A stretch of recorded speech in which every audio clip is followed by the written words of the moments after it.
मेरी सास एक बड़े एक्सीडेंट में अपाहिज हो गई, लेकिन हम लोग जब से उन्हें अस्पताल से घर लेकर आए, वो बेहोशी की हालत में रहती।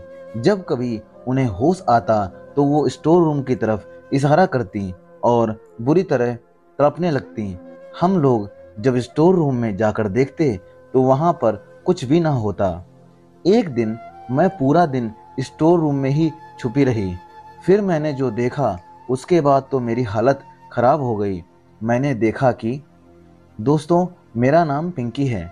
मेरी शादी 5 महीनों पहले अनिल से हुई थी।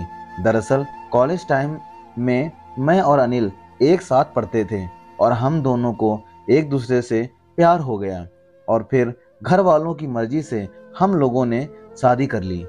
अनिल के परिवार में उसके माताजी और उसकी एक छोटी बहन थी। अनिल के पिताजी उनके बचपन में ही चल बसे थे। अनिल और उनकी बहन राधा की देखभाल उनके माँ ने ही की थी। अब शादी के बाद सारा जिम्मा मेरे सिर पर आ गया था। माँ जी भी बुजुर्ग होने को चली थीं। उनकी भी तबीयत ठीक न रहती थी। उसके बाद उनकी देखभाल मुझे ही करनी थी और राधा भी अभी 12वीं क्लास में पढ़ रही थी, तो उसका भी एक बेटी की तरह मुझे ही ख्याल रखना था। उसकी पढ़ाई से लेकर खाने पीने तक और उसकी सारी जिम्मेवारी मेरे सिर पर आ चुकी थी। मेरा अपना पीहर जाना नहीं हो पाता था, क्योंकि ससुराल में माँ जी और छोटी ननद की देखरेख में मुझे बिल्कुल भी समय नहीं मिलता था। एक दिन सुबह सुबह का समय था।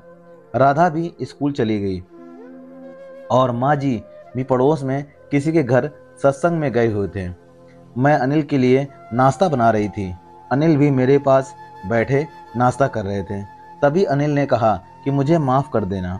मैं उनकी बात समझी नहीं। तभी उन्होंने कहा कि जब से हमारी शादी हुई है तब से तुम बहुत काम अपने गांव जा पाई हो, इसलिए मैं तुम्हें इतनी सारी जिम्मेदारियों में डाल दिया कि तुमसे अपने पीहर जाना भी नहीं हो पाता। तभी मैं मुस्कुरा उठी और बोली कि अनिल, मेरा संसार सिर्फ यही है। और रही बात माँ पिताजी से मिलने की, तो वह तो कभी कभार मन करता है तो मैं मिल भी आती हूँ। कौन सा दूर जाना है, पास ही के गांव में तो रहते हैं। तभी अनिल ने कहा, यह बात तो है। ऐसे ही हंसी खुशी दिन निकलते गए। एक दिन माँ ने कहा कि मैं बाजार घूमने जा रही हूँ, साथ ही अनाथ आश्रम में भी चली जाऊंगी। तभी मैंने कहा कि ठीक है, आप हो आइए। फिर वो चली गई और मैं अपने काम में लग गई। कुछ ही घंटों बाद अनिल दौड़ते हुए आए और कहने लगे कि जल्दी से चलो, माँ का एक्सीडेंट हो गया है। मेरे तो पैरों तले से जमीन ही खिसक गई कि ऐसे कैसे हो सकता है। फिर मैं और अनिल आनन फानन में माँ के पास पहुँचे और उन्हें हॉस्पिटल में एडमिट करवाया। उन्हें कुछ दिनों तक आईसीयू में भर्ती रखा। डॉक्टर ने कहा कि हालत गंभीर है, कुछ भी हो सकता है। मैं तो बस भगवान से यही प्रार्थना कर रही थी कि किसी भी तरह माँ ठीक हो जाए। कुछ देर बाद डॉक्टर ने कहा कि हालत तो ठीक है, लेकिन वह अपाहिज हो गई हैं। अब वो ना बोल पाएंगी, ना ही वह घूम फिर पाएंगी। अब तो हम लोगों के ऊपर दुखों का पहाड़ टूट पड़ा था। खैर, मैंने अनिल और राधा को संभाला और माँ को घर पर लेकर आए। लेकिन माँ बहुत ही कम होश में आती थीं, दिन भर बेहोशी की हालत में रहती। खैर, एक दो दिन बाद कुछ अजीब सी हरकतें शुरू हो गईं। जब भी माँ होश में आती तो वह स्टोर रूम की तरफ इशारा करने लगती। मुझे बहुत अजीब सा लगता कि माँ आखिर कहना क्या चाहती हैं। वह जैसे ही स्टोर रूम की तरफ इशारा करते तो उनकी हालत खराब हो जाती है और वह गुस्से से तिलमिला उठती हैं। मैं जैसे तैसे माँ को संभालती और उन्हें शांत करती। फिर जल्दी से जाकर स्टोर रूम में देखती, लेकिन वहाँ पर मुझे कुछ भी नहीं मिलता। चारों ओर देखने के बाद फिर मैंने सोचा शायद माँ को किसी चीज़ का वहम हो गया होगा, इसीलिए वह ऐसा कर रही हैं। और डॉक्टर ने भी कहा था कि थोड़ी बहुत इनके दिमाग पर चोट लगने की वजह से ये बच्चों जैसी हरकतें कर सकती हैं। इसीलिए फिर मैंने उनकी बात को इतनी गंभीरता से नहीं लिया और उन्हें दवाई पानी देकर बैठ गई। लेकिन मेरे मन से यह बात नहीं निकल रही थी कि आखिर माँ उस तरफ इशारा क्यों कर रही हैं। खैर, अब तो उनका यह रोज का काम हो गया था। जब भी वह दिन में जितनी भी बार होश में आती तो स्टोर रूम की तरफ इशारा करते और गुस्से से तिलमिला उठती। उनको इस हालत में देखते हुए मुझसे रहा नहीं गया और मैंने जल्दी से अनिल को फ़ोन लगाया। अनिल भी ऑफिस से भागते हुए घर पर आए और बोले, क्या हुआ पिंकी, माँ ठीक है ना?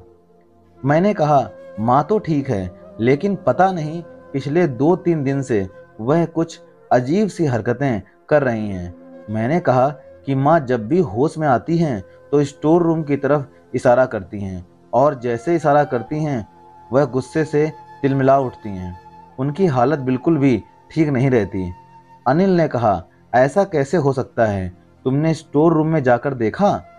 मैंने कहा, हाँ, मैं हर रोज स्टोर रूम में जाकर देखती हूँ, लेकिन वहाँ पर कुछ भी नहीं होता। तभी अनिल भी गंभीर सोच में पड़ गए कि आखिर माँ को स्टोर रूम में ऐसा क्या दिखाई देता है जिसकी वजह से उनकी हालत ऐसी हो जाती है। हम लोगों ने डॉक्टर के पास माँ को लेकर जाना ठीक समझा। डॉक्टर ने कहा कि इनकी हालत अभी ठीक नहीं है। सोचने की शक्ति कमजोर होने की वजह से अक्सर ये ऐसी हरकतें करती हैं। अब हम लोगों ने इसे पूरी तरह वहम समझ लिया। खैर, हम लोग उस बात को भूल गए, लेकिन माँ को शायद कुछ राज के बारे में बताना था, इसीलिए उन्होंने स्टोर रूम की तरफ इशारा जरा भी बंद नहीं किया।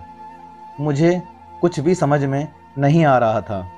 मैं अक्सर दिन में 2 से 3 बार स्टोर रूम में जाकर देख कर आती, लेकिन मुझे वहाँ पर कुछ भी दिखाई नहीं देता। मैंने इस बारे में राधा से बात की तो राधा ने कहा कि लगता है माँ को कोई बहुत बड़ा वहम हो गया है। खैर, मैं और अनिल कमरे में बैठे यूं ही बातें कर रहे थे। तभी अनिल ने कहा कि जिस जगह माँ का एक्सीडेंट हुआ था वहाँ पर मेरे दोस्त की एक दुकान है। मेरा दोस्त कह रहा था कि आसपास किसी भी तरह की भीड़ भाड़ नहीं थी, ना ही ज़्यादा ट्रैफिक था। सामने से एक टेम्पो आया और तुम्हारी माँ को ठोक दिया। मुझे तो ऐसे लगता है कि उसने जानबूझ के ही ऐसा किया होगा। तभी मैंने अनिल से कहा कि ऐसा कैसे हो सकता है, भला माँ की किसी के साथ क्या दुश्मनी होगी? तभी अनिल कहने लगे, माँ तो इतनी अच्छी इंसान थी कि अपने दुश्मन को भी दोस्त बना लेती थी। उनकी दुश्मनी कैसे हो सकती है? और एक बात भी सोचने वाली है पिंकी, जब हम लोग वहाँ गए थे तो वह टेम्पो वहाँ पर था, लेकिन टेम्पो ड्राइवर नहीं था। हम लोग माँ की हालत को नाजुक देखते हुए इस बात को अनदेखा कर दिया और कोई एक्शन ही नहीं लिया। मुझे भी अनिल की बातों में दम लग रहा था। मैंने अनिल से कहा कि क्यों ना हम पुलिस में रिपोर्ट करवाएं कि आखिर सच में एक्सीडेंट था या किसी ने करवाया था। हम ऐसे ही बातें कर रहे थे, तभी राधा वहाँ आ जाती है और कहने लगती है कि माँ को होश आ गया है। उनके कमरे से कुछ टूटने की आवाज़ आ रही है। मैं और अनिल भागकर उनके कमरे में गए तो देखा कि माँ होश में आए हुए थी और बार बार वही इशारा कर रही थी। अब तो अनिल को और मुझे यह वहम नहीं लग रहा था। अनिल ने बहुत ही बारीकी से स्टोर रूम का एक एक सामान बिखेर कर देखा और चारों तरफ देखा और स्टोर रूम के पिछले दरवाजे से भी पीछे जाकर देखा, लेकिन कुछ भी कहीं पर नहीं मिला। अब तो हमें समझ में नहीं आ रहा था कि आखिर हो क्या रहा है।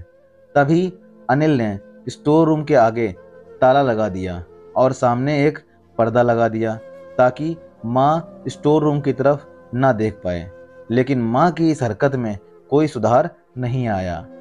एक दिन मैं रसोई घर में काम कर रही थी, तभी मेरे दिमाग में आया कि क्यों ना एक बार स्टोर रूम के अंदर छुप कर बैठ कर देखा जाए कि आखिर उसके अंदर होता क्या है, क्योंकि हो सकता है कि माँ सच में ही कुछ कहने की कोशिश कर रही हो और हम लोग इसे वहम समझकर अनदेखा कर रहे हों। मैंने यह बात अनिल को बताई और अनिल से कहा कि हम यह बात घर में किसी को नहीं बताएंगे।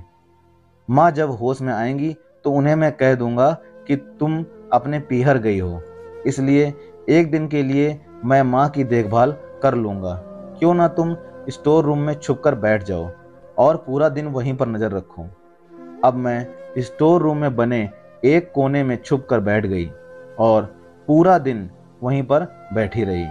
और अनिल भी उस दिन घर पर ही थे और माँ की देखरेख करने में लगे हुए थे। राधा स्कूल से आई तो पूछने लगी कि भाभी कहाँ गई। तभी अनिल कहने लगे कि पिंकी अपने पीहर चली गई है, कुछ काम आ गया था इसलिए। अब जैसे ही शाम का समय हुआ, मैंने देखा कि स्टोर रूम के पिछले दरवाजे का गेट खुलता है, जो बाहर से बंद था। अक्सर वो अंदर से बंद होता था, लेकिन उस दिन बाहर से बंद था और मैं देखती हूँ कि अंदर कोई एक लड़का प्रवेश करता है और उसके साथ राधा भी थी। मुझे कुछ समझ में नहीं आ रहा था। मैं पूरी बात जानने के लिए वहीं पर बैठी रही। तभी राधा और वह लड़का अंदर आया। राधा उसे कहने लगी कि अब से हम यहाँ पर मिलना बंद करेंगे, तुम कोई और जगह देख लो। अब भैया और भाभी माँ के इशारों को गहराई से लेने लगे हैं। इसलिए वह लड़का कहने लगा कि ठीक है, तो तुम मेरे घर पर ही आ जाया करना। फिर इतने में मुझसे रहा नहीं गया और मैं वहाँ से बाहर निकल गई। मुझे देखकर वह दोनों घबरा गए और वह लड़का भागने लगा। तभी मैंने उसकी शर्ट पकड़ ली और चिल्लाने लगी। इतने में अनिल भी वहाँ पर आ गए और अनिल ने उस लड़के को पकड़ लिया और जोर से एक तमाचा दे डाला। अनिल ने मुझसे कहा कि क्या हो रहा था यहाँ। तभी राधा रोने लगी और कहने लगी, भैया मुझे माफ़ कर दो, यह मेरा बॉयफ्रेंड अनुज है। मैं और अनुज एक दूसरे से बहुत प्यार करते हैं, इसलिए मैं अनुज को मिलने के लिए यहाँ बुलाती थी, क्योंकि मैं बाहर नहीं जा सकती थी। मैंने राधा से कहा कि कभी तुमने इस बारे में बताया नहीं, ना ही मुझे भनक तक लगने दी। तभी वह कहने लगी कि भाभी, जब आप किचन में काम करने लग जाती थीं तो मैं अनुज को इस गेट से अंदर लाती और हम लोग कुछ अपना समय बिताते, फिर अनुज को इसी गेट से बाहर निकाल देती। तभी मैंने कहा कि तो फिर माँ इशारा करती थी, वह किस चीज़ का था। तभी राधा कहने लगी कि माँ ने एक बार मुझे और अनुज को यहाँ पर देख लिया था। मैं घबरा गई थी कि कहीं माँ ने कपिल भैया को सब कुछ बता दिया तो वह तो हमें मार ही डालेंगे, लेकिन माँ ने ऐसा कुछ नहीं बताया। इसीलिए अनुज ने कहा कि लगता है यह हम लोगों को पूरी नज़र रखे हैं। इसीलिए अनुज ने प्लान बनाया कि क्यों ना तुम्हारी माँ का एक्सीडेंट करवा दिया जाए, जिससे यह कुछ बोल ही ना पाए और इसी से किसी को पता भी नहीं चलेगा। यह सब सुनकर तो मेरे होश उड़े जा रहे थे कि एक बेटी ऐसा कैसे कर सकती है। तभी राधा कहने लगी कि अनुज ने माँ का एक्सीडेंट करवा दिया, जिसमें वह अपाहिज हो गई और उनके बोलने और हलचल करने की क्षमता खत्म हो चुकी थी। इसलिए वह अक्सर स्टोर रूम की तरफ इशारा करती थी, क्योंकि वह यह सब जानती थी कि मैं अनुज को स्टोर रूम में ही मिलने के लिए बुलाती हूँ और वह आप लोगों से कहना चाहती थी कि मैं स्टोर रूम में अनुज को लेकर आती हूँ और आप लोग जाकर देखो। अब तो अनिल की आंखों से आंसू बह रहे थे और वह कहने लगे कि तुमने यह क्या कर दिया राधा, हमारे हंसते खेलते परिवार को इतना उजाड़ दिया। माँ ने तुम्हारा क्या बिगाड़ा था? अगर तुम अनुज से इतना ही प्यार करती थी तो मुझसे बोल सकती थी। मैंने और पिंकी ने अगर लव मैरिज किया तो क्या तुम्हारी शादी में हमें ऐतराज होता? और तुमने अपने प्यार के खातिर अपनी जन्मदाता माँ का ही एक्सीडेंट करवा दिया। जरा उनकी हालत देखो, वह चारपाई में दिन रात तड़पती रहती हैं। तभी राधा रोने लगी और कहने लगी कि भैया मुझे माफ़ कर दो, मैं प्यार में इतनी अंधी हो गई थी कि मुझे सही गलत की बिल्कुल भी समझ नहीं रही और फिर मैं अनुज को खोना भी नहीं चाहती थी। मुझे डर था कि माँ ने अगर आपको बता दिया तो आप अनुज के साथ कुछ गलत कर देंगे, इसीलिए मैंने माँ का एक्सीडेंट करवा दिया। अब तो अनिल घुटने टेक कर जमीन पर बैठ गया और रोने लगे। मैंने जैसे तैसे अनिल को संभाला और उन्हें कमरे में लेकर गई। अब तो मेरी समझ से बाहर हो रहा था कि ऐसा कैसे हो सकता है और इतनी छोटी उम्र में राधा इतना बड़ा कदम कैसे उठा सकती है। जिस राधा को हम अपनी बेटी की तरह पाल पोस रहे थे, जिसको कभी पापा की कमी महसूस नहीं होने दी। माँ जिस राधा के लिए अपना सब कुछ दांव पर लगाने के लिए तैयार थी, उसी राधा ने अपनी माँ को अपाहिज कर डाला, सिर्फ एक लड़के के लिए। मुझे तो शर्म आ रही थी कि एक लड़की होकर अपनी माँ के साथ ऐसा कैसे कर सकती है। खैर, अब मैं कुछ नहीं कर सकती थी। मैं जब भी माँ को देखती तो मेरा खून खौल उठता था कि एक बुजुर्ग महिला को इस हालत में धकेल दिया। अनिल ने अनुज के बारे में भी पता लगाया, लेकिन वो सही लड़का नहीं था। अनुज नशे करने का आदी था और चोरी की भी आदत बना रखी थी। जब यह बात राधा को पता चली तो वह पूरी तरह टूट चुकी थी। खैर, हम लोगों ने उसे संभाला और माफ भी कर दिया। अब कर भी क्या सकते थे। राधा की इतनी उम्र नहीं थी कि वो कोई भी फैसला बिना सोचे समझे ले सके। इसी नासमझ के चलते वो अनुज के प्यार में पड़ गई। लेकिन अब राधा ने वादा किया था कि वो आज के बाद कभी भी किसी पर विश्वास नहीं करेगी और अपनी हर बात हम लोगों से शेयर करेगी। हम लोगों को खुशी हुई कि राधा अब इन सब से बाहर निकल चुकी थी। राधा की ये गलती पहली और आखिरी थी। जब ये बात हम लोगों ने माँ को बताई तो उनकी आंखों से आंसू आ गए। वो शायद खुशी के आंसू थे। उस दिन के बाद माँ ने कभी भी स्टोर रूम की तरफ इशारे नहीं किए। अब धीरे धीरे माँ की हालत में भी सुधार होने लगा था।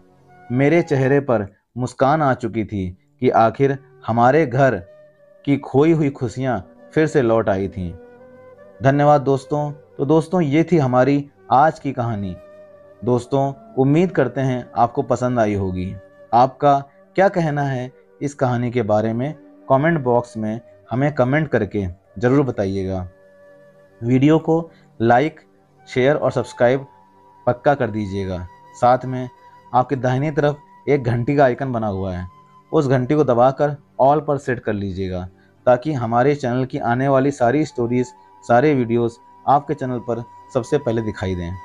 तो दोस्तों, आशा करता हूँ कहानी अच्छी लगी होगी, तो चैनल बने रहिए। धन्यवाद। मिलते हैं अगली ऐसी कहानी, सच्ची कहानी तक के लिए। जय हिंद, जय भारत दोस्तों। खुश रहिए, आबाद रहिए।